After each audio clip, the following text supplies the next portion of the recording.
اپنے ہی ہاتھوں سے اپنے ہی جسم کے ساتھ کھیلنے کا جذبہ، جس کو اردو زبان میں مشت زنی کہتے ہیں، اپنے ہی ہاتھوں سے اپنی جوانی کو ضائع کرتے ہیں، اس لیے کہ شادی نہیں ہوئی، گندے مناظر دیکھ رہے ہیں، گندے مناظر دیکھ رہے ہیں تو مشت زنی کر رہے ہیں۔ اور مشت زنی کرنے کا حال کیا وہ آپ کو بتاؤں۔ 124 پاگلوں کا انٹرویو لیا گیا۔ کتنوں کا؟ 124 پاگلوں کا۔ 124 میں سے 24 لوگ جو پاگل ہوئے وہ مشت زنی کی وجہ سے۔ مشت زنی پاگل کرتا ہے، کمر میں درد، دن بھر سستی کا ہونا، چڑچڑا پن، آنکھیں بالکل سونی سونی ہو جانا، آنکھوں کے اندر پیلا پن آ جانا، چہروں کا غبار ختم ہو کر کے اندر دھس جانا، مردہ چلتا پھرتا مردہ بن جاتا ہے مشت زنی کرنے والا۔ علامہ عبدالعلی میٹی صدیق رحمت اللہ علیہ مبلغ اسلام نے پوری کتاب لکھی ہے، اس پر اٹھا کر کے پڑھو۔ اپنی جوانی کی طاقت کو غسل خانوں میں ضائع مت کرو، بیت الخلاء میں ضائع مت کرو، انٹرنیٹ کی گندگی دیکھ دیکھ کر ضائع مت کرو۔ ایک تو یہ جسمانی فزیکلی نقصان ہے، کیا آنکھوں کا نور گیا، چہرہ بالکل اداس ہو گیا، کمر کا درد، جسم کے درد، سستی، کائلی، کوئی کام کرنے کو جی نہ چاہنا، چڑچڑا پن ہونا، تنہائی پسند کرنا، شادی کی بات آئے تو خودکشی کی دھمکی دینا، مر جانے کی دھمکی دینا، 5 سال بعد شادی کریں گے، 2 سال بعد شادی کریں گے، 10 سال بعد شادی کریں گے۔ یاد رکھنا یہ تو دنیاوی نقصانات ہیں۔ اللہ اکبر، جن کو یہ گندی عادت پڑ جاتی ہے پہلی دوسری مرتبہ میں تو بہت لطف لوگ پاتے ہیں، لیکن یاد رکھنا گناہ میں لذت تو ہے لیکن نقصان کتنا بڑا ہے۔ شیطان تنہائیوں میں تم پر غالب آتا ہے، لیکن اپنی قوم کے جوانوں میں تمہیں اللہ کا واسطہ دے کر کہتا ہوں، جب کسی کو یہ گناہ کرنے کی عادت پڑ جاتی ہے وہ بیوی کے قابل نہیں رہ جاتا، وہ مرد ہو کر مرد نہیں رہ جاتا، وہ لوگوں کے درمیان اٹھنے بیٹھنے کے قابل نہیں رہ جاتا، وہ لوگوں کے درمیان عزت کے ساتھ بیٹھنے کے قابل نہیں رہ جاتا، وہ شرمیلی نگاہوں والا ہو جاتا ہے، چہرہ جھکانے والا ہو جاتا ہے، نگاہ چرانے والا ہو جاتا ہے، پتا کھڑکے تو بھی اس کے دل کے اندر جو ہے وہ وحشت پیدا ہوتی ہے۔ میرے عزیز، تو کوئی بزدل قوم کا انسان نہیں ہے، میرے نوجوان، تو وہ ہے جن جوانوں نے اندلس کے ساحل پر دین کے لیے کشتیاں جلائی تھی، تو ان جوانوں کی وراثت میں ہے، تو ان کے وارثوں میں ہے، جس نے بیت المقدس پر اسلام کا پرچم لہرایا تھا، تو ان جوانوں کا وارث ہے، جس نے سندھ کے ساحل پر اسلام کا پرچم لہرایا تھا، تو ان جوانوں کے وارثوں میں ہے۔ نادانی نہ کرو، بزدل نہ بنو۔ مشت زنی کرنے والوں کو تنہائی میں ڈر لگتا ہے، اگر تیزی سے ہوا چلے وہ بھی گھبرا جاتے ہیں، اختلاج قلب یعنی دل کی دھڑکن ان کی تیز ہو جاتی ہے، ام الامراض کا وہ شکار ہو جاتے ہیں، بیماریوں کی آماج گاہ بن جاتے ہیں۔ یہ تو دنیاوی نقصانات ہیں، اور بستر میں چھپ چھپ کے روتے ہیں، لمحوں کے گناہوں نے صدیوں کی سزا پائی۔ اللہ اکبر، زنا سے جتنا نقصان ہے اس سے زیادہ فزیکلی طور پر مشت زنی سے نقصان ہے، یعنی اپنے ہی ہاتھوں سے اپنے عضو کو رگڑ رگڑ کر کے اپنی جوانی کو ضائع کرتے ہو۔ اللہ اکبر۔ اب آئیے حدیث پاک میں اللہ اکبر اس کے عذاب کے متعلق سننے۔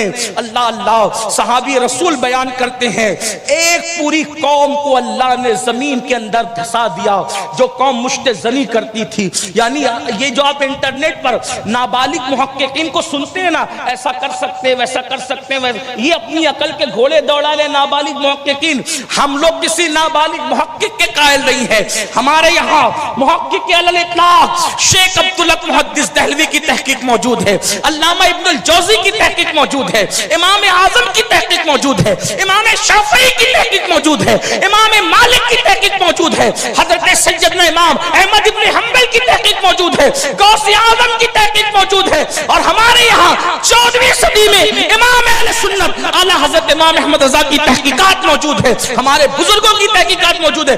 آج لوگ پتہ نہیں کہاں سے اٹھ کر آتے ہیں، اور آنے کے بعد ناجائز چیزوں کو گھما پھرا کر کے اپنی طبیعت کے مطابق نوجوانوں کو اپنے فرقے سے جوڑنے کے لیے اور ان کو متاثر کرنے کے لیے، ان کو سہولت دینے کے چکر میں، ان کو گمراہی کے جو ہے وہ اندھیرے میں ڈھکیلنے کی کوشش کرتے کہتے سن لو صحابی رسول کہتے ہیں کہ ایک قوم کو صرف اس لیے زمین میں دھسا دیا گیا کہ وہ اپنے ہاتھوں سے مشت زنی کرتی تھی. اللہ کے رسول علیہ السلام ارشاد فرماتے ہیں قیامت کے دن کچھ لوگ ایسے ہوں گے جن کے ہاتھ حاملہ ہوں گے, حاملہ یعنی ہاتھوں پر حمل کا اثر ہوگا.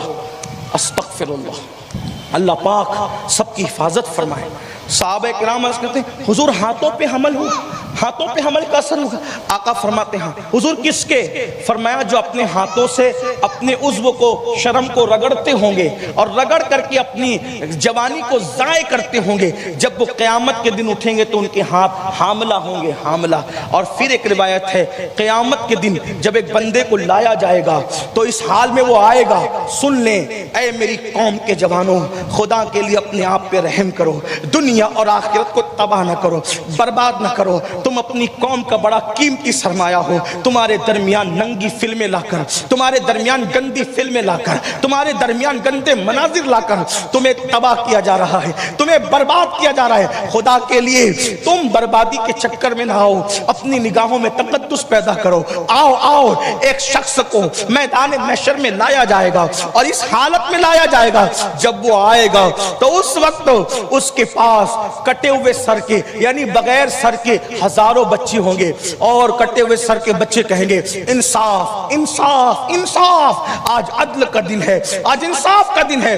قدرت کا منادی کہے گا کیا چاہتے ہو؟ تو وہ کٹے ہوئے بچے جو بغیر سر کے بچے ہوں گے کہیں گے کہ یہ وہ شخص ہے جس نے ہمیں نالیوں میں بہا دیا تھا, جس نے ہمیں غسل خانوں میں بہا دیا تھا, یعنی اپنی شرم کی جگہ کو مل مل کے اس نے اپنی جوانی کو, اپنے مادے کو جو ہے وہ ضائع کر دیا تھا, اسی کے اندر ہم موجود تھے. اس لیے کہ ایک قطرے کے اندر لاکھوں بچوں کی پیدائش کی صلاحیت ہوتی ہے, تو جس نے قطرہ ضائع کیا اسے لاکھوں بچوں کے قتل کا ذمہ دار ٹھہرایا جا سکتا ہے. اللہ اکبر. آپ غور کریں, اللہ کا عذاب برداشت کرنے کی طاقت ہے, قوت ہے. جب اللہ نے حلال ذرائع پیدا کیے ہیں تو کیوں حرام کے اندر ڈوبے ہو, کیوں گندی فلمیں دیکھتے ہو, کیوں انٹرنیٹ کی نوستوں میں ملوث ہو؟ اب بہت سے لوگ کہتے ہیں ہم نکلنا چاہتے ہیں, نکل نہیں پا رہے ہیں.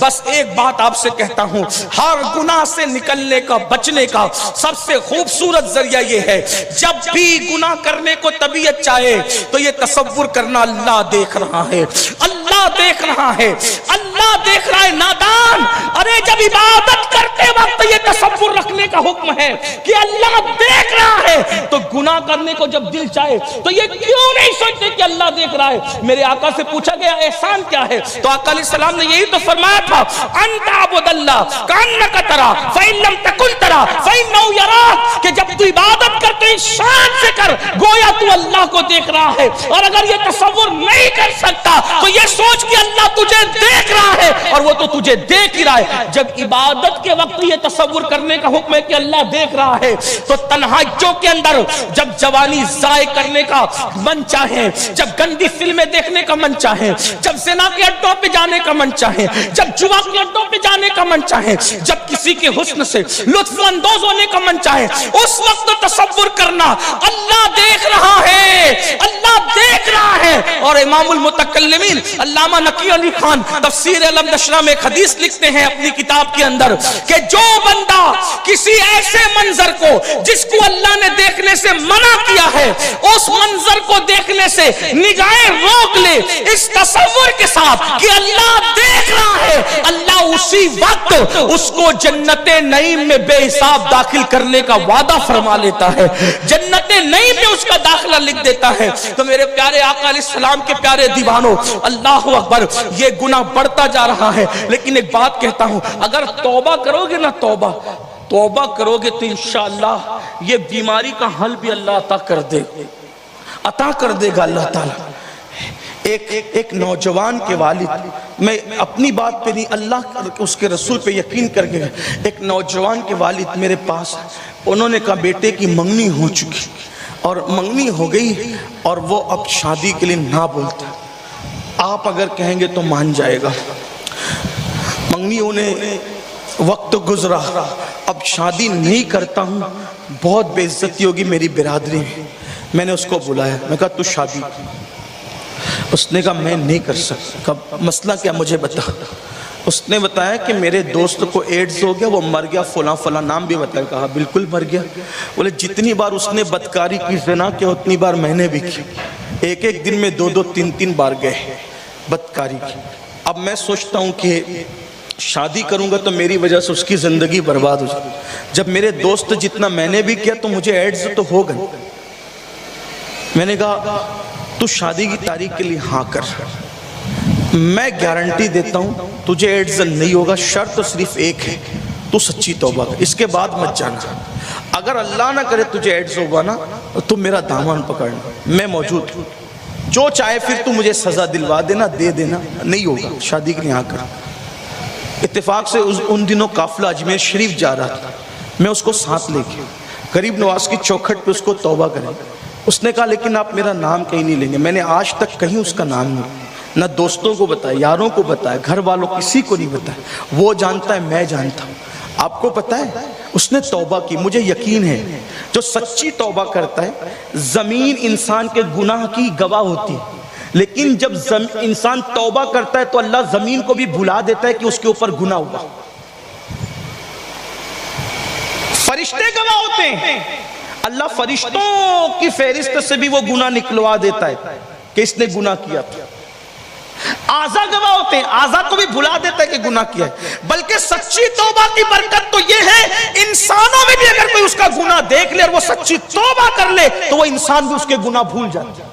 سچی توبہ کر کے، سچی توبہ ہر گناہ کا علاج ہے، ہر گناہ کا حل سچی توبہ۔ آپ کو کوئی بیماری لگ گئی، لگنے کا ڈر ہے، سچی توبہ کر۔ لیکن سچی توبہ کا مطلب بالکل ایسے ہی ہے جیسے بکری کے تھن سے جب دودھ نکلتا ہے تو جس سوراخ سے دودھ نکلتا ہے دوبارہ اسی سوراخ سے تھن میں دودھ واپس نہیں جاتا۔ جب کوئی ایسی توبہ کرے، ایسی توبہ، ایسی والی توبہ کہ پھر اس کی طرف نہیں جانا، کوئی اللہ کی قسم دے، ماں کی قسم دے، بیوی کی قسم دے، بچے کی قسم دے، قرآن کی قسم دے، اور کوئی قسم دے کہ گناہ کی طرف لے جائے، کسی قسم پہ مت جانا گناہ کی طرف، اس لیے کہ گناہ کے لیے کون سی قسم؟ اگر کوئی کہتا ہے نا اللہ کی قسم سے نہ کرتے پہ چل نہیں جانا۔ آج کل یہ بھی ہوتا ہے، لڑکے لڑکوں میں دوستی ہو گئی کہ مجھے تیرے سے بڑی محبت ہے، اللہ کی قسم میرے ساتھ بدکاری کر، نہیں کرنا۔ لوگ اس قسم پر جذباتی ہو جاتے، بھئی اللہ کی قسم دی اب میں کیا کروں، نہیں کرنا۔ کسی لڑکی سے دوستی، اس نے کہا اللہ کی قسم تو میرے ساتھ ایسا کر، نہیں کرنا، اس لیے کہ گناہ کے معاملے میں کوئی قسم نہیں ہے۔ اور اگر کوئی اللہ اور قرآن کی قسم دے کے گناہ کرواتا ہے، آپ کو نہیں کرنا۔ گنہگار وہی ہوگا جو قسم دے رہا ہے، آپ قسم نہ لو، آپ پر کوئی گناہ نہیں ہے۔ یہ علماء کرام موجود ہیں، آپ دیکھیں، گناہ پر کوئی قسم نہیں کھائی جا سکتی، گناہ پہ کوئی قسم نہیں اٹھائی جا سکتی۔ اور معاذ اللہ اگر کوئی گناہ کروانے کے لیے قسم دیتا ہے تو اس کی قسم کو نہ مانو، اس کی قسم کا کوئی اعتبار نہیں ہے۔ میری گزارش ہے، توبہ حل ہے ہر گناہ کا۔ بیماری کا ڈر ہے، سچی توبہ کرو۔ کیسے کیسے لوگوں نے توبہ کی، اللہ نے ان کی توبہ کی لاج رکھی، اور اللہ پاک فرماتا ہے اللہ سے بڑھ کر کون مہربان ہے میرے بھائی۔ ہم نے سب کی قدر کی، وما قدر اللہ حق قدر، تو نے اپنی اللہ کی وہ قدر نہیں کی جیسا کہ قدر کرنے کا حق تھا۔ جس نے تجھے بلایا چمکار کے، تو سب کی طرف آیا میرے بھائی، لیکن اللہ تجھے بلا رہا ہے، ففروا الی اللہ، کہاں جا رہا ہے؟ دوڑو اللہ کی طرف۔ اللہ تجھے بلا رہا ہے، کیا بلا رہا ہے؟ ارے اس کی تو شان یہ ہے جب رات کا آخری پہر آتا ہے تو وہ اپنی رحمت والی چادر تان کر کہتا ہے رات کے پاپیوں صبح ہونے سے پہلے پہلے توبہ کر لو تاکہ میں تمہیں معاف کر دوں۔ اور جب شام ہوتی ہے تو سورج غروب ہونے سے پہلے پہلے اپنی رحمت والی چادر تان کے کہتا ہے دن کے پاپیوں شام ہونے سے پہلے پہلے توبہ کر لو تاکہ میں تمہیں معاف کر دوں۔